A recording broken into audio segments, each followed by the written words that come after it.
Sanctuary, Heavenly Birthstones, Part 9, compiled by Shirley Jean Street and read by Wayne T. Street. Notice the various colors in the layers of these rough, unpolished stones. It is important to remember that gemstones do come in practically every color. Jasper, agate, sardonyx, sapphire, ruby, amethyst, peridot, topaz, zircon, and carnelian.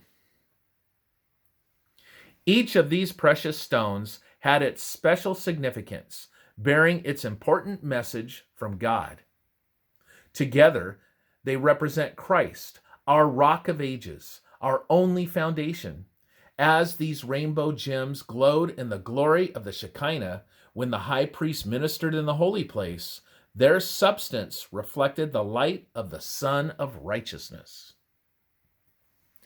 His splendor also passed through their hearts and enabled them to let their light so shine.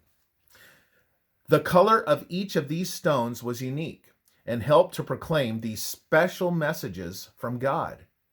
The blue of the sapphire and agate testified to the tablets of the law, Numbers 15, verses 37 to 41, while the gold of the topaz glowed with his faith that works by love and purifies the soul.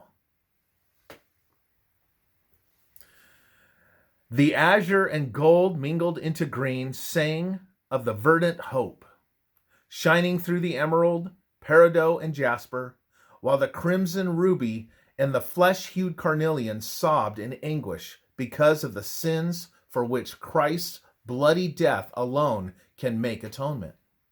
And when his carmine flesh was married to the blue of his heavenly obedience, men were able to see through the purple amethyst, the royal robe of their king priest. The onyx and the zircon were alight with snowy purity, while in the sardonyx, the white and scarlet remained separate, side by side, yet formed a single stone. As all the colors of the rainbow are needed to embrace the light of the sun, it requires these dozen rocks, pigmented with every hue and tint, to radiate the light from the light of the world. As the Shekinah flowed through and from them, it silently flashed its luminous message from the breastplate. All together, they anticipated the splendor of the light of the ministry of the celestial high priest as he carries out his work of judgment. Besides conveying precious ideas through their colors, the substance or materials of these jewels also have a special significance. 7 of them traced their lineage to silica, common sand, which, it is said, constitutes 60% of the Earth's crust, while 3 were gendered by alumina, the clay around us. As we wonder how sand and common clay can be transformed into beautiful jewels, we ask, why is it that only a small amount of gem material is found in millions of tons of alumina and silica? These rocks, radiant with refracted and reflected light, are parables of Christ's transforming grace. The power of their Creator changed the earthiness of these crystals to stardust. How? We cannot really tell. And their word to us is that in some such mysterious manner, the sinful soul may become a child of light, and a child born out of wedlock can be adopted into the family of God.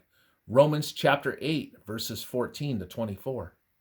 Made lower than angels, redeemed souls will one day sit with their Savior on God's eternal and exalted throne as brothers and sisters of the King. Modern stone names according to Dr. Leslie Harding's research.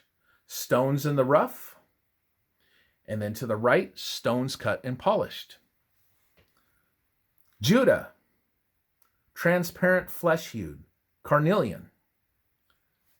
Zebulon, transparent green, emerald. Issachar, transparent gold green, peridot.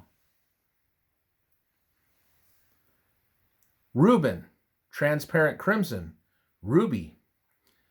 Simeon, transparent blue, sapphire. Manasseh, transparent gray blue, agate. Dan, transparent chrysolite, golden topaz. Levi will take his place. Gad, transparent red and white, sardonyx. Asher, transparent snowy white, onyx. Naphtali, transparent green, jasper. Ephraim, now Joseph will take his place, transparent white with golden flakes, zircon. And finally, we have Benjamin, transparent purple, amethyst.